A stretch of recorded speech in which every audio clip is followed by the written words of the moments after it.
യേശുവിൻ പ്രിയരെ, ഇന്ന് നമ്മുടെ കർത്താവിൻ്റെ സമർപ്പണ തിരുനാളാണ്. ക്രിസ്മസ് കഴിഞ്ഞ് ഇന്ന് 40-ാം ദിവസമാണ്.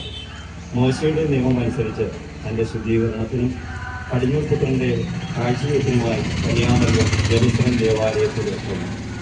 ഒരു സ്ത്രീ ഒരാൺകുട്ടിയെ പ്രസവിച്ചാൽ 40-ാം ദിവസം ശുദ്ധീകരണത്തിനായി അവൾ 1 വയസ്സുള്ള ഒരു കുഞ്ഞാടിന് ഹോമബലിക്കും ഒരു പ്രാവിൻ കുഞ്ഞിനെയോ ചെങ്ങാലിയെയോ പരിഹാര ബലിക്കും വേണ്ടി സമാഗമ കൂടാരത്തിൻ്റെ വാതിൽക്കൽ കൊണ്ടുവന്ന് പുരോഹിതനെ ഏൽപ്പിക്കണമെന്നും ആട്ടിൻകുട്ടിയെ സമർപ്പിക്കാൻ കഴിവില്ലെങ്കിൽ 2 പ്രാവിൻ കുഞ്ഞുങ്ങളെയോ ചെങ്ങാലികളെയോ സമർപ്പിക്കണമെന്നുമായിരുന്നു മോശയുടെ നിയമം. കടിഞ്ഞൂൽ പുത്രനെ കർത്താവിന് പ്രതിഷ്ഠിച്ച ഒരു സംഖ്യ വീണ്ടെടുപ്പ് ബലിയായി കൊടുക്കണം. മോശയുടെ നിയമം പരിപൂർണമായും മറിയവും ഔസേപ്പും അനുസരിച്ചു. ദരിദ്രരുടെ കാഴ്ചയാണ് അവർ നൽകിയത്. 5 ഷെക്കൽ കൊടുത്ത് കുട്ടിയെ വീണ്ടെടുത്തു. യഹോവ ആവശ്യപ്പെടുന്നത് വരെ മറിയം മകനെ വളർത്താനുള്ള നിർദ്ദേശത്തോടെ കുട്ടിയെ പുരോഹിതൻ അമ്മയുടെ കയ്യിൽ തന്നെ ഏൽപ്പിച്ചു. ശുദ്ധീകരണം നടത്തിയ പുരോഹിതൻ വൃദ്ധനായ ശിമയോനാണ്. അദ്ദേഹം പരിശുദ്ധാത്മാവിൻ്റെ പ്രകാശത്താൽ രസിച്ചിരുന്നു. രക്ഷകനെ കണ്ടിട്ടേ താൻ മരിക്കുള്ളൂവെന്നും തന്നിമിത്തം തൻ്റെ ആഗ്രഹവും പ്രത്യാശയും ശിശുവിനെ കയ്യിലെടുത്തപ്പോൾ ശിമയോന്റെ ആനന്ദം അതിൻ്റെ ഉച്ചസ്ഥായിലെത്തി. അദ്ദേഹം ഇങ്ങനെ ദൈവത്തെ സ്തുതിച്ചു: കർത്താവേ, അങ്ങേ തിരുവചനമനുസരിച്ച് അങ്ങേ ദാസനെ സമാധാനത്തോടെ വിട്ടയക്കണമേ. എന്നാൽ എല്ലാ ജനതകളുടെയും മുമ്പാകെ അങ്ങൊരുക്കിയിരുന്ന രക്ഷ എൻ്റെ കണ്ണുകൾ കൊണ്ട് തന്നെ ഞാൻ കണ്ടു കഴിഞ്ഞു. അത് വിജാതികൾക്ക് ഒരുപാടിനുള്ള പ്രകാശവും അങ്ങേ ജനമായ ഇസ്രായേലിൻ്റെ മഹത്വവുമാണ്. ശിമയോൻ അവരെ ആശീർവദിച്ച ശേഷം മറിയത്തോട് പറഞ്ഞു: ഇതാ, ഈ ശിശു ഇസ്രായേലിൽ അനേകരുടെ അധപതനത്തിനും അനേകരുടെ ഉന്നമനത്തിനും നിയുക്തമായിരിക്കുന്നു. അനേകർക്ക് എതിർപ്പിനുള്ള അടയാളമായിരിക്കും. അനേകരുടെ ഹൃദയവിചാരങ്ങൾ വെളിപ്പെടും. ഒരു വാൾ നിന്റെ ഹൃദയത്തെ പിളർക്കുകയും ചെയ്യും.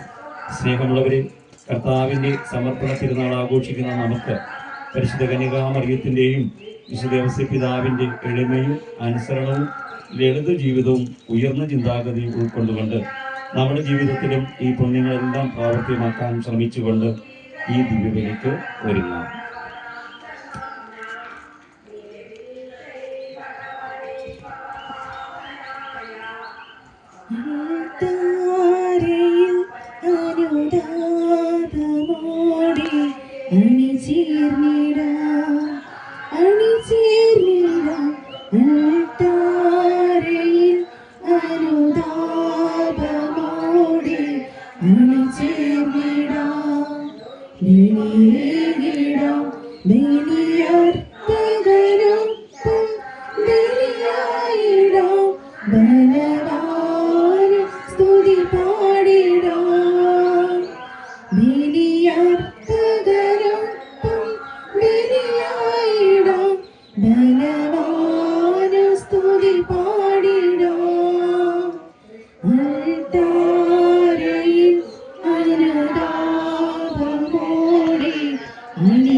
പിതാവിന്റെയും പുത്രന്റെയും പരിശുദ്ധാത്മാവിന്റെയും നാമത്തിൽ നമ്മുടെ കർത്താവായ യേശു ക്രിസ്തുവിന്റെ കൃപയും പിതാവായ ദൈവത്തിന്റെ സ്നേഹവും പരിശുദ്ധാത്മാവിന്റെ സംസർഗവും നിങ്ങളോട് കൂടെ.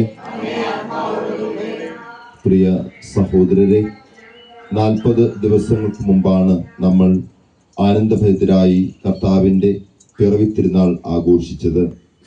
മറിയവും യൗസേപ്പും വഴി യേശു ദേവാലയത്തിൽ സമർപ്പിക്കപ്പെട്ടതും ബാഹ്യമായ നിയമാനുഷ്ഠാനത്തിലൂടെ യഥാർത്ഥത്തിൽ വിശ്വസിക്കുന്ന തൻ്റെ ജനത്തെ അവിടുന്ന് കണ്ടുമുട്ടിയതുമായ ഭാഗ്യപ്പെട്ട ദിനമാണ് വന്നണഞ്ഞിരിക്കുന്നത്. പരിശുദ്ധാത്മാവിനാൽ പ്രചോദിതരായി ഭാഗ്യപ്പെട്ട ശിമയോനും അന്നയും ദേവാലയത്തിലെത്തി. അതേ ആത്മാവാൽ പ്രശോഭിതരായി അവർ കർത്താവിനെ തിരിച്ചറിയുകയും ആഹ്ലാദപൂർവ്വം അവിടുത്തെ ഏറ്റുപറയുകയും ചെയ്തു. അതുപോലെ നമുക്കും പരിശുദ്ധാത്മാവാൽ ഒരുമിച്ച് കൂടി ക്രിസ്തുവിനെ കണ്ടുമുട്ടാനായി ദേവാലയത്തിലേക്ക് പോകാം. അവിടെ നമുക്ക് അവിടുത്തെ ദർശിക്കുകയും അവിടുത്തെ മഹത്വത്തോടെ വരുന്നതുവരെ അപ്പം മുറിക്കലിൽ അവിടുത്തെ തിരിച്ചറിയുകയും ചെയ്യാം. പ്രിയപ്പെട്ടവരെ, സമർപ്പണ തിരുനാൾ ആഘോഷിക്കുന്ന ഈ വേളയിൽ ഇന്ന് ലോകത്തിൻ്റെ എല്ലാ സമർപ്പിതരുടെയും തിരുനാളാണ്. ആരൊക്കെ ദൈവത്തിനു വേണ്ടി തങ്ങളെ തന്നെ ജീവിതത്തെ സമർപ്പിച്ചോ അവരെ പ്രത്യേകമാവിധം ഓർക്കുന്ന ദിനം. എല്ലാ വൈദികരെയും സന്യസ്തരെയും ഈ ദിനത്തില് ദൈവകരങ്ങളിൽ സമർപ്പിച്ച് നമുക്കും പ്രാർത്ഥിക്കാം. അവരേറ്റെടുത്തിരിക്കുന്ന ദൗത്യം കൂടുതൽ തീക്ഷ്ണതയോടെ ദൈവത്തിനു വേണ്ടി ചെയ്യുവാൻ ലോകമെമ്പാടുമുള്ള എല്ലാ വൈദികരെയും സന്യസ്തരെയും ഈ ബലിയിൽ സമർപ്പിച്ച് പ്രാർത്ഥിക്കാം. ഒപ്പം നമ്മുടെ മുൻ അതിരൂപതാധ്യക്ഷൻ അഭിമന്യ സൂസൈപാക്യം പിതാവ് മിത്രാഭിഷേകം സ്വീകരിച്ചിട്ട് 36-ാം വാർഷികമാണ്. അഭിമന്യ പിതാവിനെയും ഇസ്തുമജിൽ നയിക്കുന്ന പിതാവിനെയും ഈ ബലിയിൽ പൂർണ്ണമായിട്ടും സമർപ്പിച്ചുകൊണ്ട് പിതാവിൻ്റെ ആരോഗ്യത്തിന് വേണ്ടി നമുക്കും പ്രാർത്ഥിക്കാം. ഈ ദിനത്തിൽ നമ്മൾ പ്രത്യാശയോടെ നമ്മുടെ എല്ലാ ആവശ്യങ്ങളും നമ്മുടെ നിയോഗങ്ങളും ഏറെ പ്രത്യേകിച്ച് പരിശുദ്ധമ്മ തൻ്റെ ഏകമകനെ ദേവാലയത്തിൽ സമർപ്പിച്ചതുപോലെ നമ്മുടെ മക്കളെ പൂർണ്ണമായിട്ടും ഇന്ന് ദേവാലയത്തിൽ ദൈവകരങ്ങളിൽ സമർപ്പിക്കാം. മക്കളെ പൂർണ്ണമായിട്ടും ദൈവകരങ്ങളിൽ സമർപ്പിച്ചുകൊണ്ട് നല്ല ഭാവി ജീവിതം അവർക്ക് എല്ലാവർക്കും നൽകണമെന്നും പ്രാർത്ഥിക്കാം. ഒപ്പം നമ്മുടെ നിരവധിയായ എല്ലാ യാചനകളും പരിശുദ്ധ അമ്മയുടെ മാധ്യസ്ഥം കൂടെ യാചിച്ച് ദൈവകരങ്ങളിൽ സമർപ്പിക്കാം. നമ്മളിപ്പോൾ മെഴുകുതിരികൾ ആശീർവദിക്കാൻ പോവുകയാണ്. എല്ലാവരും കൈകളിൽ മെഴുകുതിരികൾ എടുത്ത് ആശീർവാദത്തിനായിട്ട് ഒരുങ്ങി നിൽക്കുക. അതുപോലെ വെഞ്ചരിക്കാൻ വരുമ്പോൾ നടുവിൽ ഒരു വഴി വെഞ്ചരിക്കാനായിട്ട് വിടണമെന്നും അഭ്യർത്ഥിക്കുന്നു.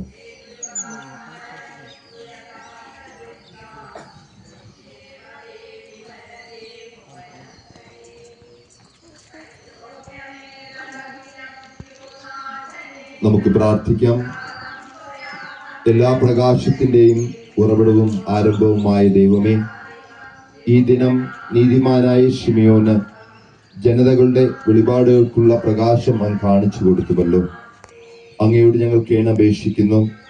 അങ്ങേ ജനത്തിന്റെ ഭക്തകൃത്യങ്ങൾ സ്വീകരിച്ച് അങ്ങേ നാമത്തിന്റെ സ്തുതിക്കായി കൊണ്ടുവന്നിരിക്കുന്ന ഈ തിരികൾ അങ്ങേ ആശീർവാദത്താൽ വിശദീകരിക്കാൻ തിരുവുള്ളമുണ്ടാകണമേ. അങ്ങനെ പുണ്യത്തിന്റെ മാർഗത്തിലൂടെ ചരിച്ച് അക്ഷയ ജ്യോതിസിലേക്ക് എത്തിച്ചേരുവാൻ ഞങ്ങൾ അർഹരാകുമാറാകട്ടെ. ഞങ്ങളുടെ കർത്താവായ ക്രിസ്തു വഴി ഞങ്ങൾ സമർപ്പിക്കുന്ന പ്രാർത്ഥന കേട്ടുകൊള്ളണമേ.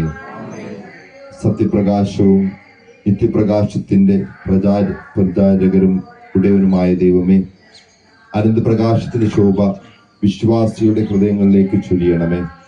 അങ്ങനെ അങ്ങേ വിശുദ്ധ ദേവാലയത്തിൽ കത്തിച്ച ഈ തിരികളുടെ ശോഭയാൽ പ്രകാശത്തിലായ എല്ലാവരും അങ്ങേ മഹത്വത്തിന്റെ പ്രകാശത്തിലേക്ക് സന്തോഷപൂർവ്വം എത്തിച്ചേരുവാൻ പ്രാപ്തരായി തീരുമാറാകട്ടെ.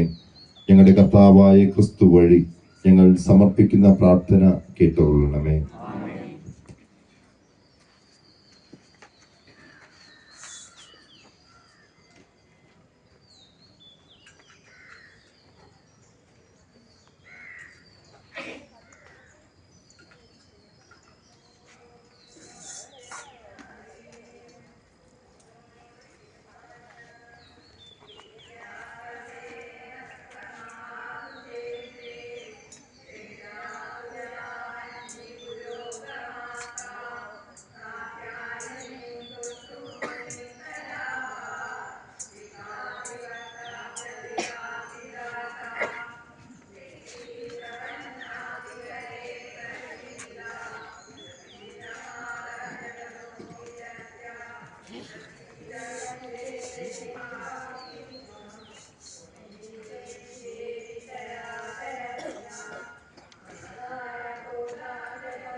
മാത്രമല്ല